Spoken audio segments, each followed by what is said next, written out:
Now, the session we're going to do this afternoon, where I'm looking at attrition, but also looking at what you can do to improve the experience for your customer long term over the course of their membership, and particularly around the area where people are going to cancel.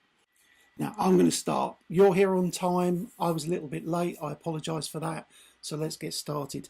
So this afternoon's session, War on Attrition, was come about as a collaboration between myself at Retention Guru and Ivan Stevenson at Debit Finance.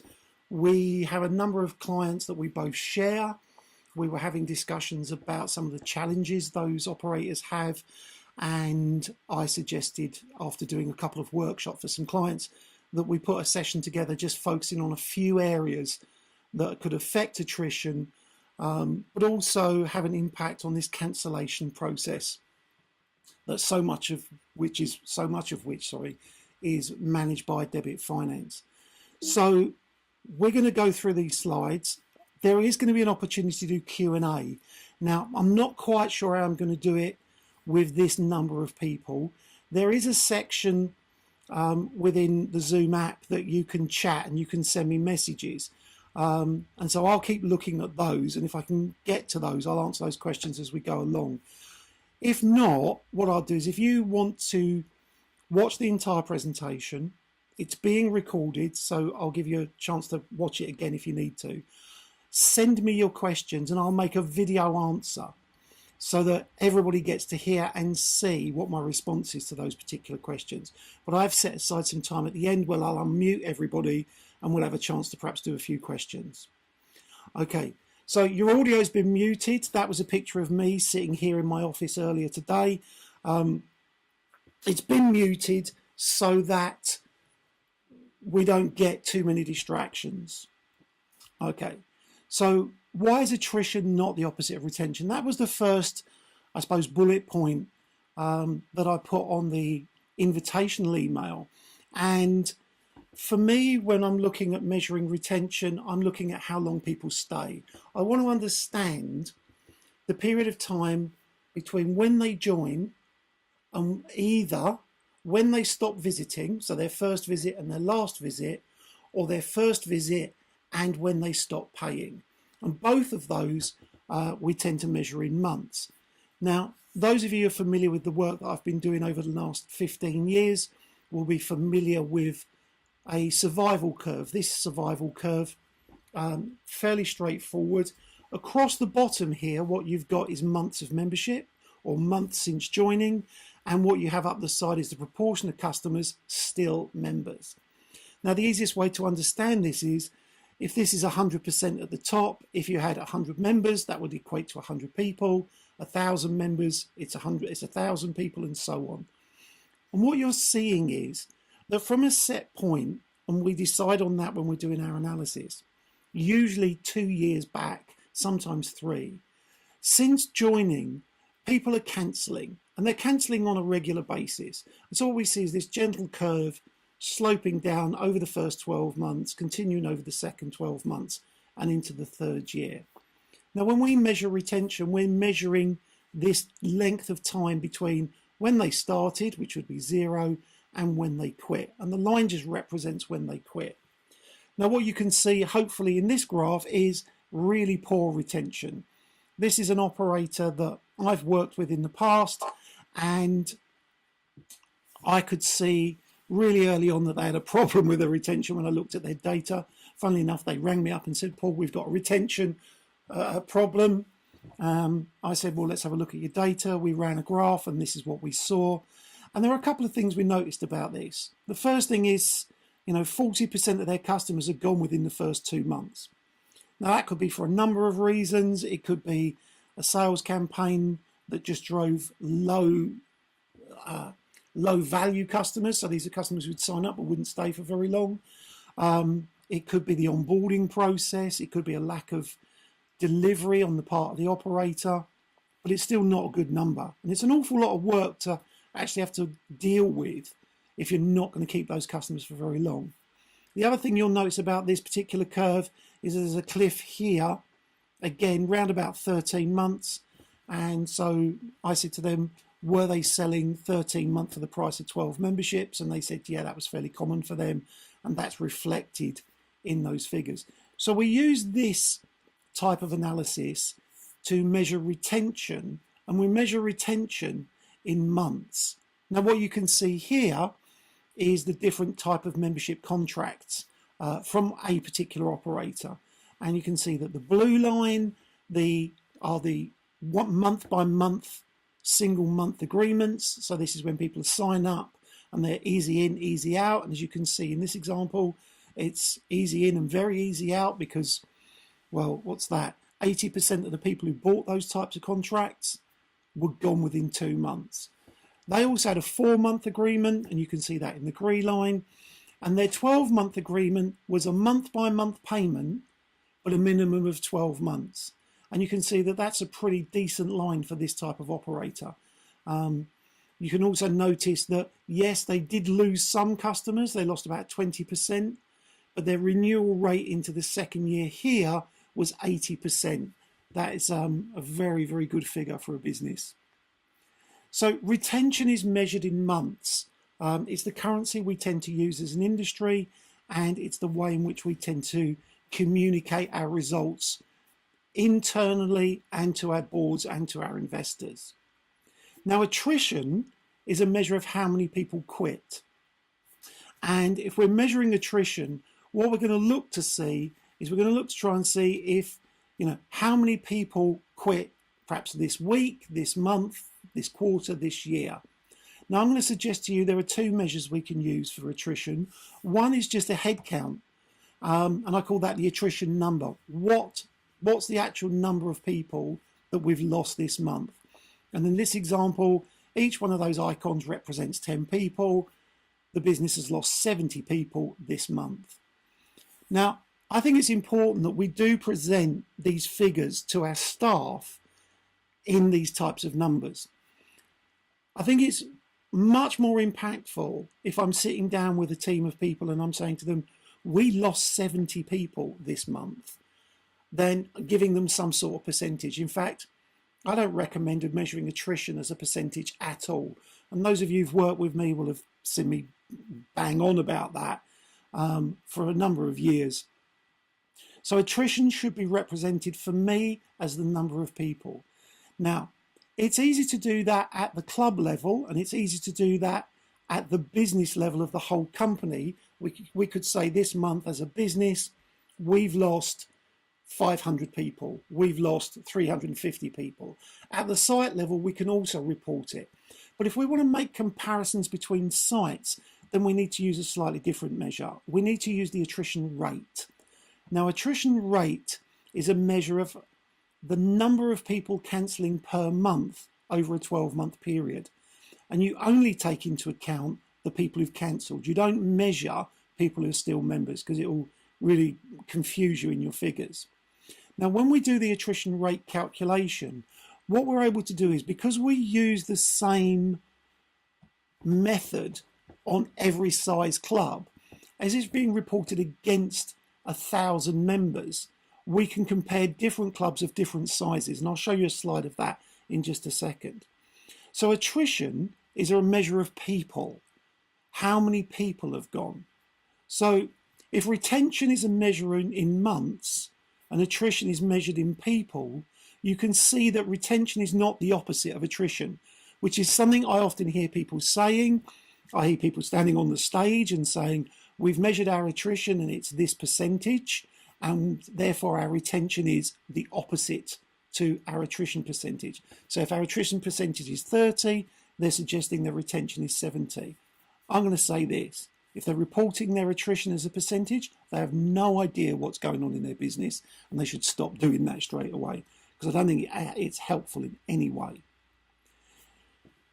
So being clear about what you're measuring is really important.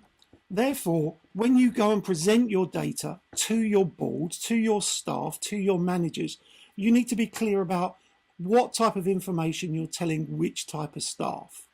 Because I don't think you should tell the same thing to everybody. The numbers stay the same, but the way you present it will change.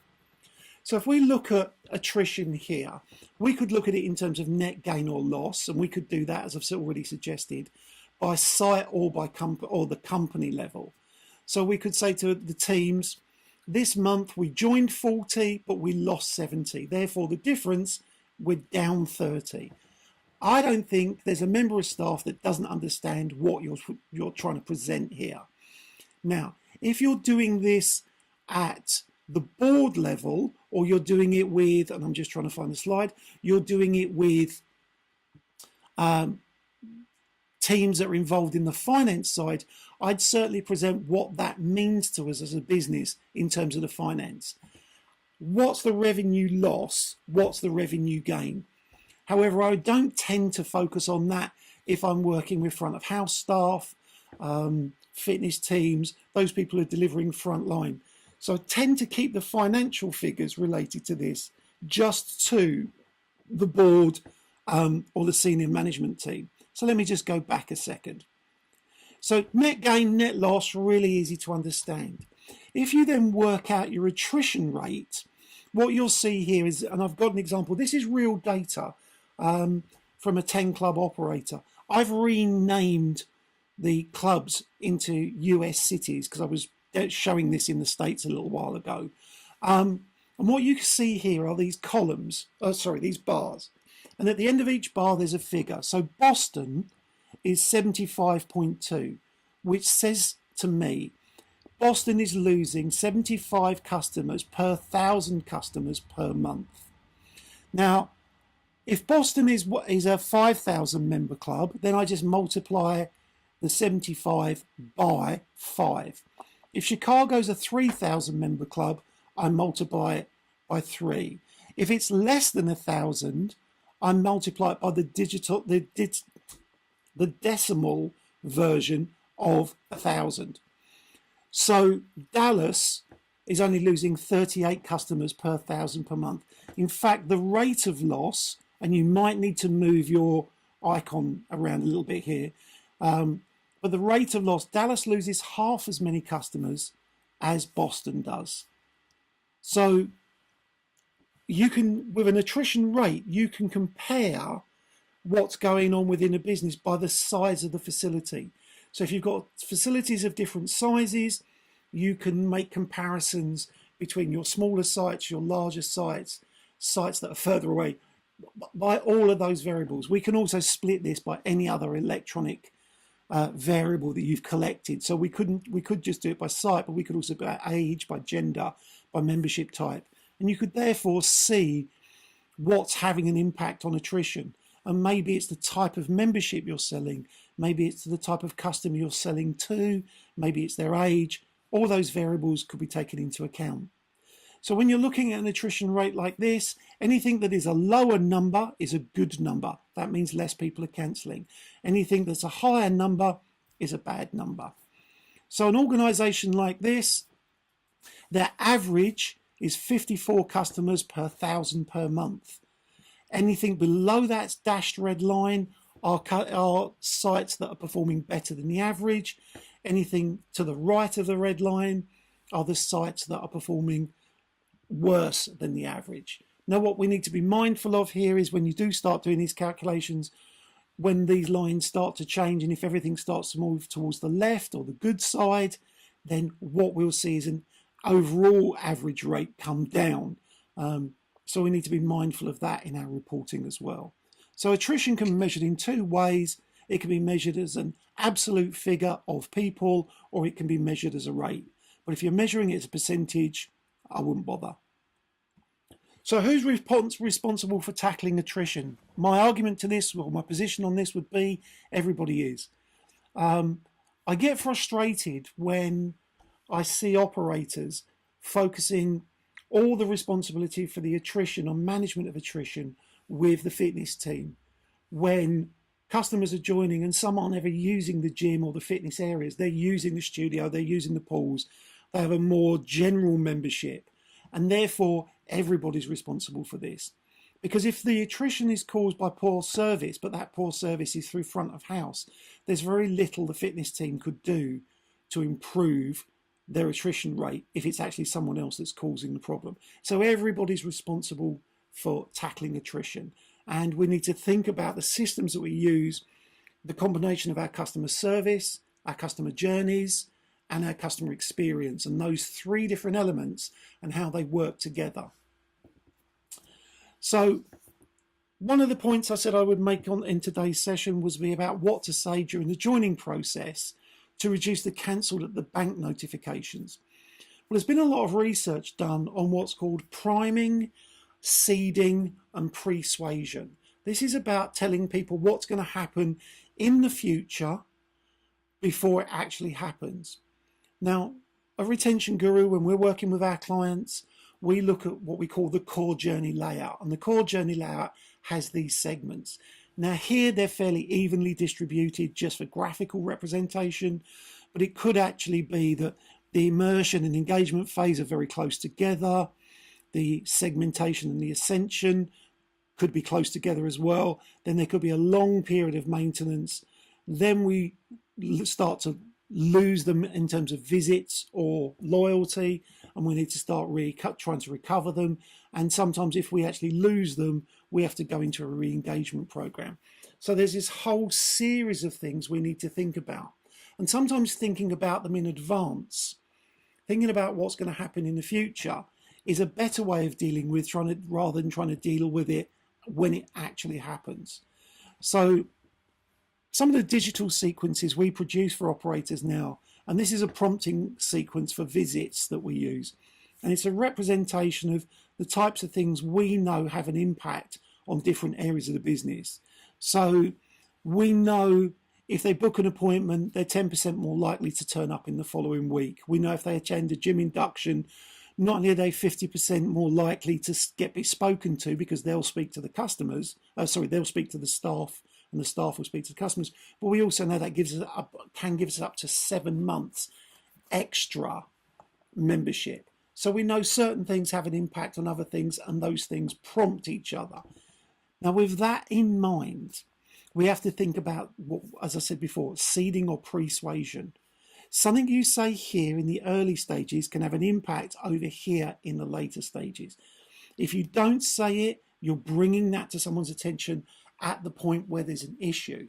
If you bring it to their attention earlier on, they're much more likely to manage it in their head more sensibly and therefore comply to any suggestions or advice you give them up here rather than reacting to it at this end. So let me give you an example of that.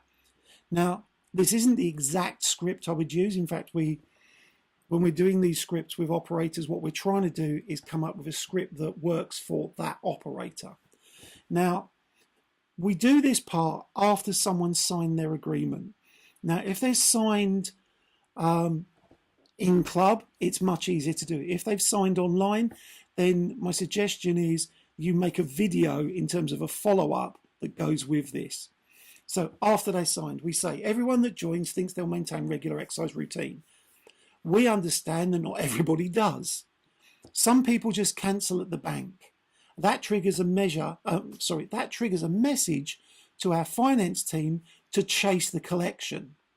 And sometimes that escalates. So that's the first part of this. So we're talking about what people think will happen. You know, I've joined a gym, I'm going to exercise forever. We know that's not necessarily true.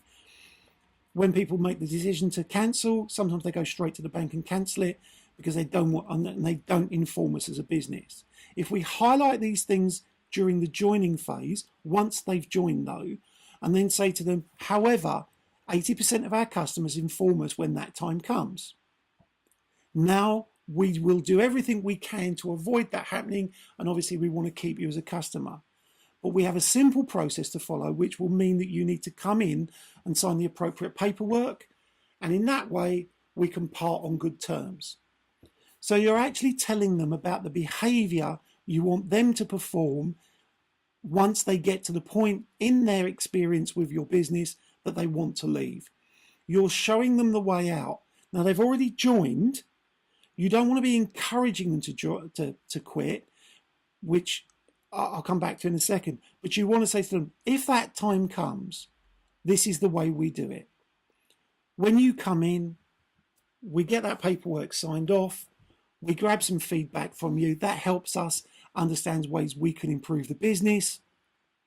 You get to share with us what your experience was, and as I said before, we leave on good terms.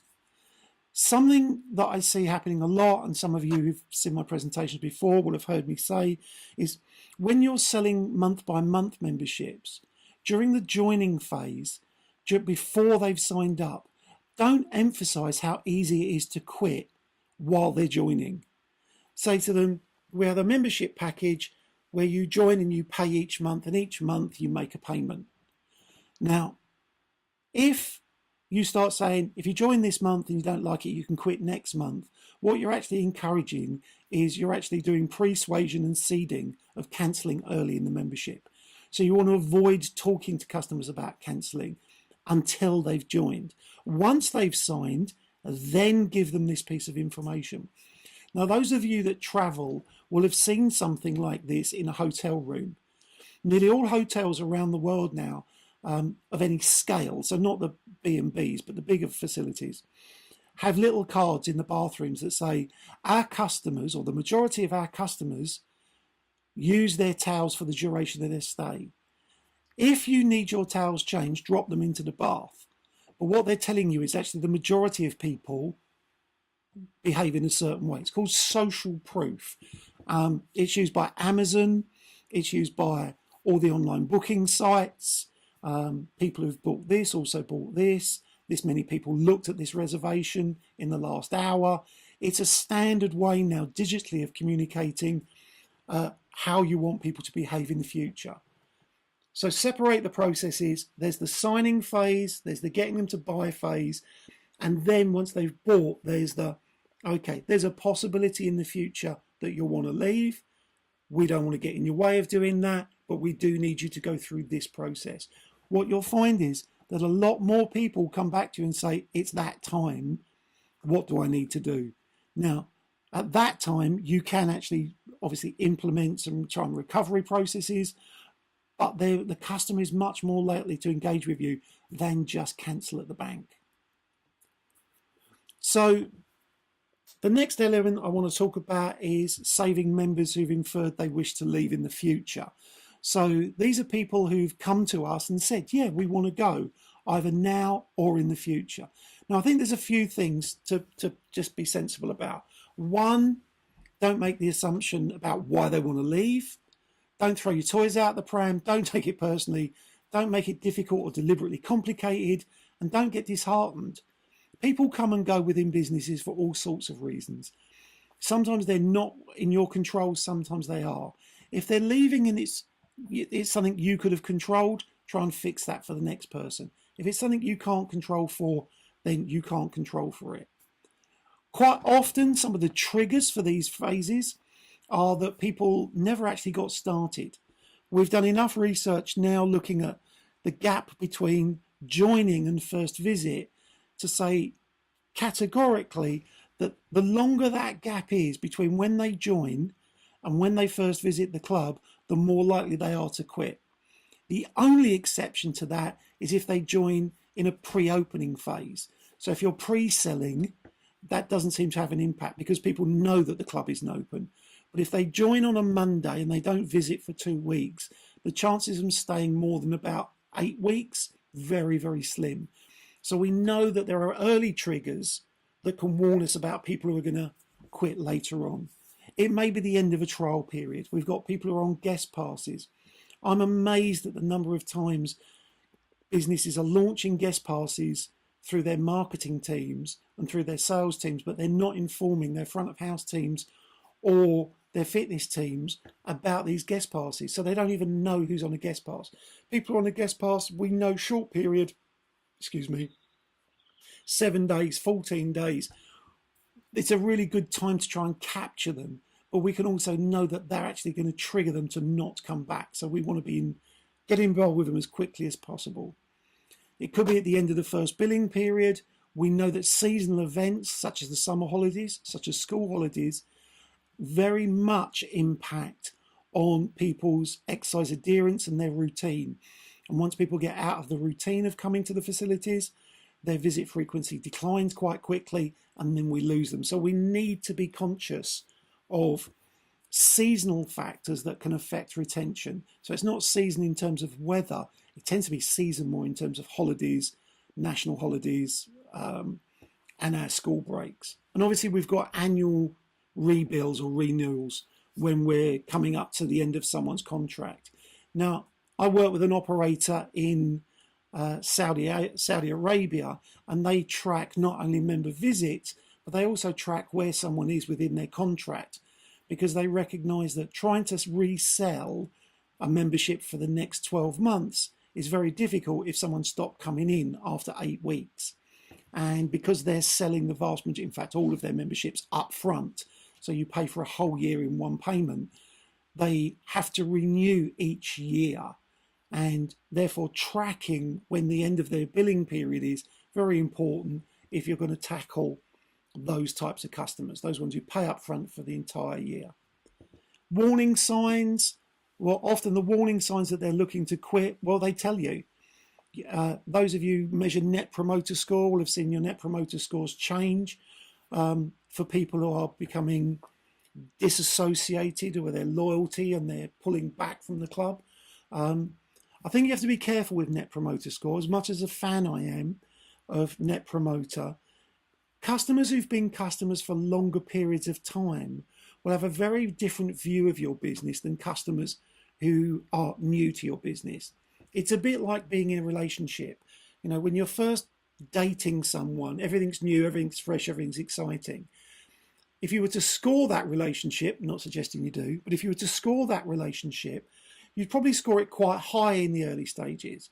But after a few months, maybe a year, maybe a few years, maybe a decade, how you score that relationship would be very different, because actually you have much more time to reflect on what was the experience. You'll have had good experiences, not so good experiences, whereas in a short period of time, you don't get all of that. Obviously, a drop in visit frequency has an impact. We know that visit frequency, if you can keep it around 1 per week or 4 per month, they're more likely to stay. They're not going to get their fitness goals, but they are more likely to stay. We've also been tracking recently email messages not opened or unsubscribed, and noticing that as a warning sign for dropping out of the business. People airing gripes and grievances either directly through your feedback loops, such as Net Promoter Score or customer surveys, or through our social media and blog comments. People will talk about the poor experiences they're having much more now. Some are justified, some are not. What I would do is I would start to classify these reasons, both on social media, through your feedback loops, and when people are leaving, based on, is it an experience failure? Is it a product failure? Is it a service failure? I'd categorize them into groups so they're not just all one type of I didn't enjoy it type piece of information. So one of the things we want to know is who's in their last month. You know, who's in the last month of their contract, because if they've not been in, we may not think about following up. Now, I know some of you auto roll over so that after 12 months, someone has to inform you that they want to cancel. But you want to keep a track on how many people are still using the club, who've moved on to auto payment, auto renewal, and the number of people who are still using the club. You don't want to be sending out information, and I'm sure none of you do, but you don't want to be sending out information telling people to renew who've automatically gone into auto renewal who aren't using the club. Now, I know this is a contentious issue within the fitness industry. We do have dormant members. We have people that pay and don't use. My view on it is we should do everything we can in the first 6 months to help them stay, and after that they have to take responsibility. Not that we ignore them, but the focus becomes we look after them for the first 6 months, and then they've got to start becoming independent exercise and look after themselves after that. So 4 strategies you can deploy when members have given their 1 month's notice. Well, the first one, This is a face-to-face, a verbal approach. We've used this very successfully. It takes, I don't know, guts is the word, but staff have to practice this to make sure that they're comfortable saying it. So one of the things I noticed a number of years ago, I was standing at a club, I was standing at reception, customer came in and they said, I want to cancel. And all that happened was the person on the front of house reached down, took out a form, passed it to them, didn't ask them a question, didn't say anything, just gave them the form, let them fill it out, took it back and said, I'll make sure that gets processed. No attempt to save that customer at all. So I stepped back from that and thought, okay, what processes could we put in? What could we try? So one thing we've tried, and we've had quite a decent success at this, we save 2 out of 10 customers, which is a 20% success rate. Someone comes in and says, I want to cancel. We have to train our staff to look at them and just say, really? Now, the way in which they say really has a massive impact. In fact, you could use the term really about 8 or 9 times just by changing your voice tone to keep a conversation going. But in this instance, what I encourage staff to do is when someone says, I want to cancel, pause, look at them, and then with a curiosity voice, as a voice with surprise in it, just say, really? And then pause. Some customers don't want to cancel, but the only way they can communicate with us that they're upset, unhappy, or want attention is to actually threaten to cancel. Then we tend to get very excited about how we might be able to help them. It's the same again as being in a relationship. Sometimes you're in a relationship and your partner says, that's it, it's over. And it's not that they want the relationship to be over, but it's the only thing they can say that gets your attention. Because it's an ultimate response. It's like, this is it. I'm done. We're finished. The same with the customer. They say to us, I want to cancel. We need to think about how we're going to respond to that. Staff, I'm encouraging staff to say, really? And then they ask, how come? So there's a pause and then they ask, how come? Never ask why.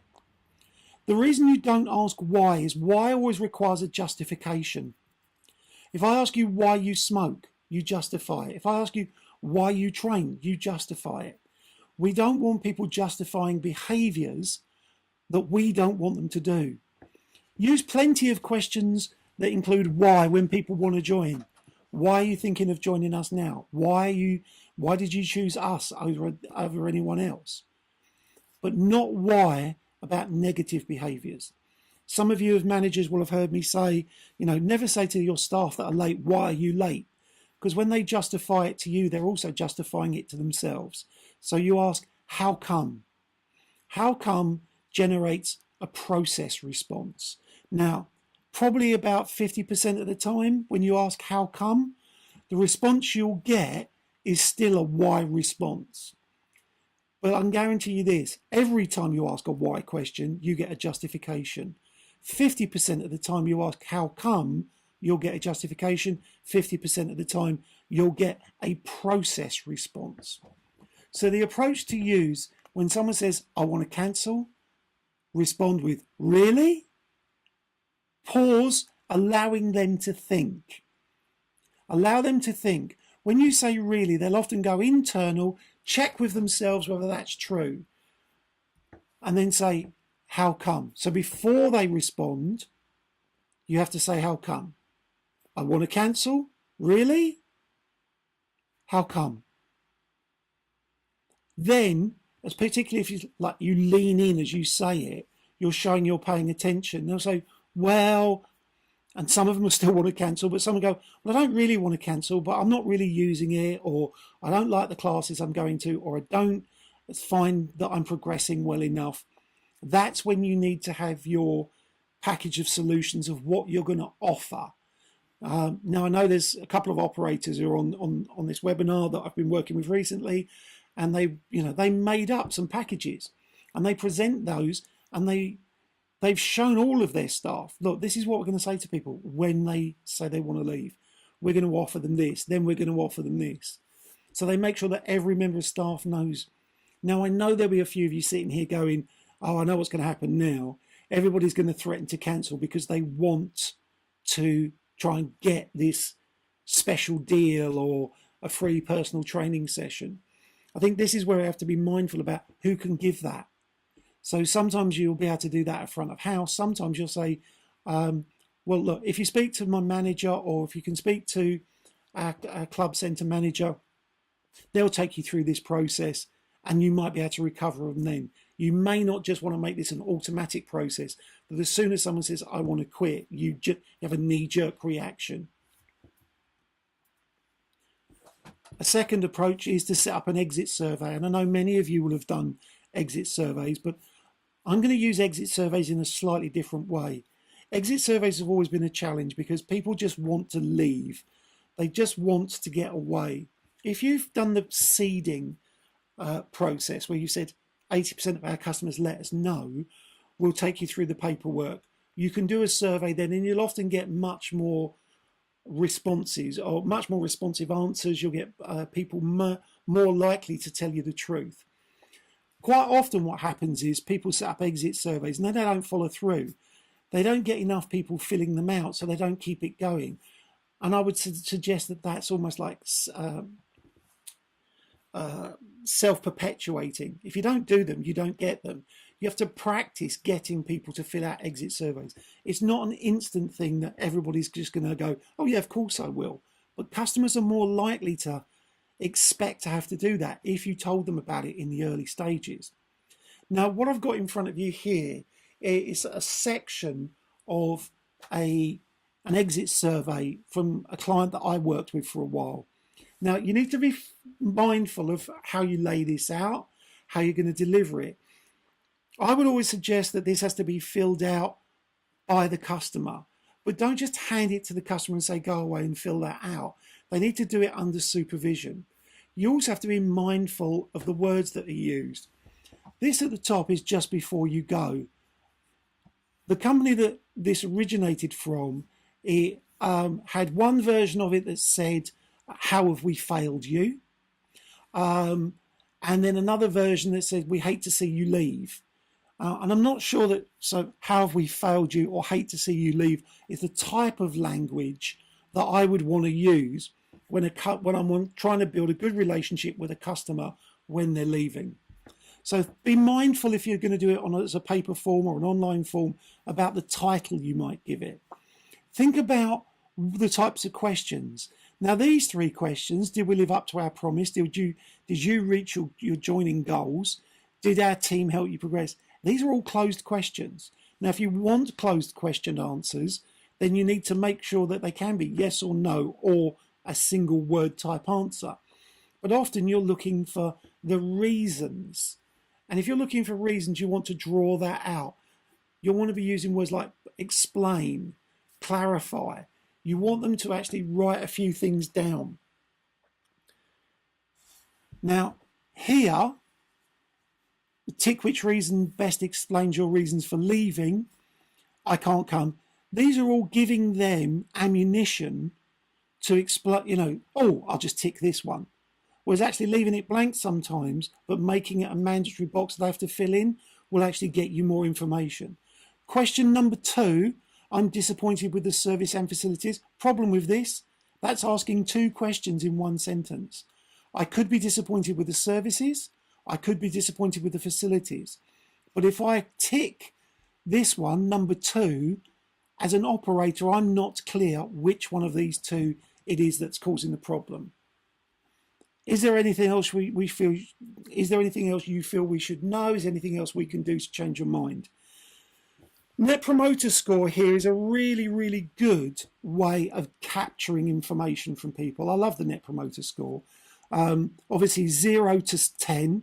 Not sure why some people are using 1 to 10, but it's 0 to 10. 0 to 6 are your detractors. Obviously 7s and 8s are your passives, and 9s and 10s are your promoters. Now, if you're using a form, and this is similar to what you've just seen, and I'm asking over here, how likely is it to recommend a friend or colleague on a scale of 0 to 10? they're leaving. I'm asking this when they're leaving. If they score a 9 or a 10, then I'm going to take advantage of that. Because what I'm going to say, well, tell me things about that you liked about being a member of the club. I'm actually going to get a testimonial from them about them using the club.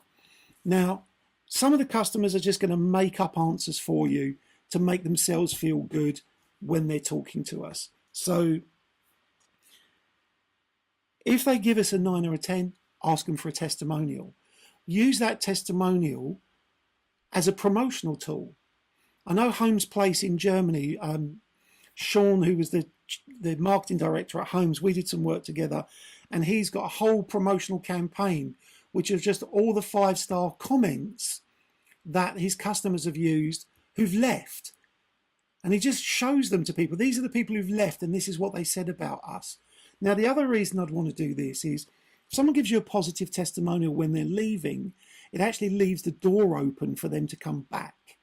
Because if they change their mind, if their circumstances change, they're much more likely to come back to us because they've said the positive things about us.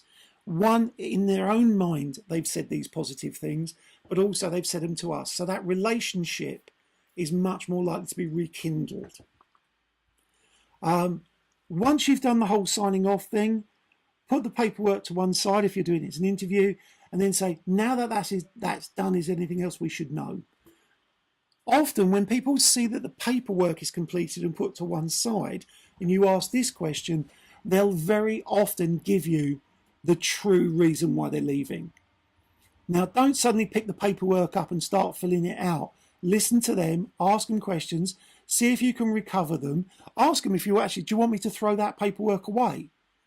Find a way to actually entice them back into the business. If they're not to be enticed back in, just log the information, make use of it afterwards.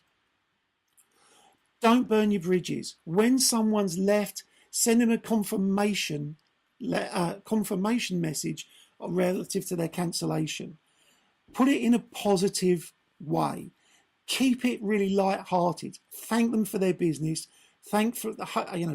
Just reinforce some positives with them about their experience with your business. Now, you can do this as text, you can do it as a video. I quite like using videos for these now. Now, as soon as they've cancelled, you want to set up an automation that triggers this. Well, let me start again. It's a win-back sequence, but it's content-driven as a win-back sequence. I've got an example here, if I can find it quickly on my phone. Perhaps not today. Sorry, should have prepared this. Was going to turn this into no, I haven't got it. But it's a win-back sequence from a low-cost operator, and every message is the same. 24-hour joining. Why don't you rejoin? Join. No building relationships, no trying to understand or keep in touch with me, just sending me sales messages. So an example sequence is let them know they're missed, show them what they've been missing, if you've changed anything. Those of you using Body Pump or Les Mills products or services in your studios, every quarter you're changing things, announce that. Show if you've changed anything in the gym, introduce a new member of staff, then maybe give them a special offer, show them what else they've missed before you close down the offer. Give it a time limited period. For me, I would look at a period of about 30 to 90 days, not the first 30 days, but sequence messages within the first 30 days, perhaps 2 or 3, then start building up to making them an offer. You don't want to leave it too long, but you don't want to go too hard. As soon as they left, if you start sending a message about join now, all they're going to do is unsubscribe. If they're not unsubscribed, they're interested in your content. Share content with them, fitness tips, workout of the day, workout of the month, challenges you're doing, but just stay in touch with them. You've got an opportunity to recover them if you stay in touch with them. Now, I'm conscious of time for several reasons. I'm going to try something. I'm going to stop the share for a second. Hi, Paul. It's Paul Street here. Hello, Paul. Hi there. I just wanted to ask, in particular, when you were talking about the attrition rate, I get the retention in months. Yeah. What's the difference in measuring it as you did, as a percentage of 1,000, as to measuring it as a percentage? Is it not the same thing, sir? What's the difference?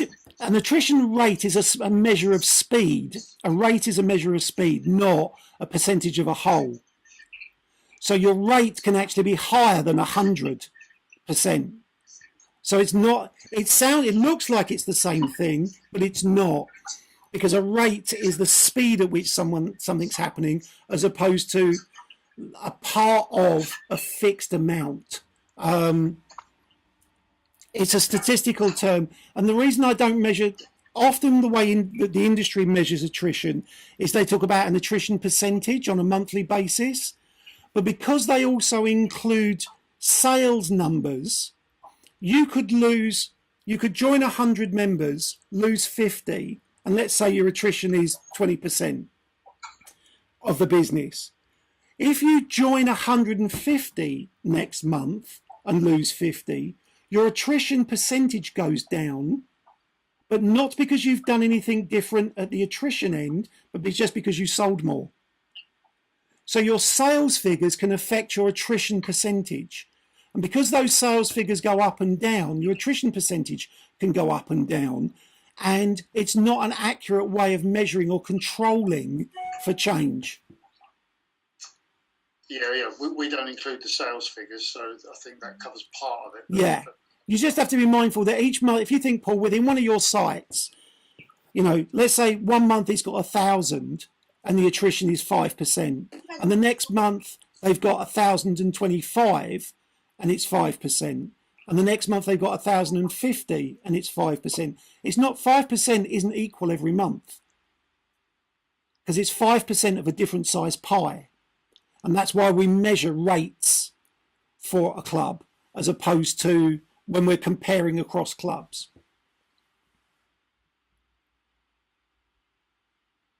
Okay, thank you. You're welcome, sir.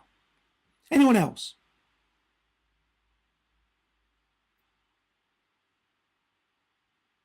It's gone very quiet. It's either gone very quiet or everybody's actually just left it and walked off. I don't think that's true because everybody muted. Okay, so let me go back to sharing then. I'm going to mute all. Let me come back to share. Okay, there's PowerPoint. All right. So I'm going to this webinar has been recorded. I will save it. I will make it available to you so that you can watch it again. If you have questions, but you want to ask me them separately, not in front of everybody else, and I can quite understand that, then email me at paul@retentionguru.co.uk. Tell me what the question is, if you can, in the email, so that I can prepare a response. And if I need to prepare some slides or some additional content, I can. Paul, I think you're still unmuted, mate. Maybe not. Whoever that was, great, thank you. Email me your questions, and your questions don't have to just be on today's session. You can email me about anything. So we've looked at why attrition is not the opposite of retention. We've looked at how to report attrition to your board, managers and staff. And as I said, I would suggest the finances is important when it's the senior management teams and the boards, but the finances are probably less important when you're talking to staff. What to say during the joining process, saving members who've intimated they wish to leave, and 4 strategies for what to do when they've given their notice. Last couple of things, we are running the 5th retention convention on the 2nd of May. We have just a few tickets left. That's not me just trying to hurry you up. We only sell about 40 of the 150 tickets. The rest of them get allocated to sponsors and our customers. So there's a few of those. If you're interested, again, get in touch. For those of you who are interested in joining us later in the year for a retention academy, We're doing that in June and July. The difference this year is we're going to do it online. So in the same way you're accessing this webinar, you'd be able to access the Academy. So there's no travel costs, no hotel costs, and you can do it in the comfort of your own squash court, which is where most people seem to do it. The video for this will be up on the Retention Guru website. It'll be under the YouTube section of videos, and you'll be able to access that probably tomorrow. Once again, I'd like to thank Debit Finance for their support this afternoon. I'd like to thank you for coming online. There's still 51 of you here out of 58 attendees. If there are no questions, thank you so much. Look forward to seeing you again. If you've got questions, email them to me, and hopefully I'll speak to you soon. Take care. Paul, yeah, yeah. Just before you go, I just want to say on behalf of DFC a massive thank you for that extremely informative presentation. Oh, you're welcome. I'm sure our clients found it very beneficial. We're proud to be sponsoring the retention convention on May the 2nd, so we look forward to doing that. And just again from DFC, a big thank you for everybody attending, and a big thank you to you, Paul. You're welcome. Take care, everybody. Have a good afternoon.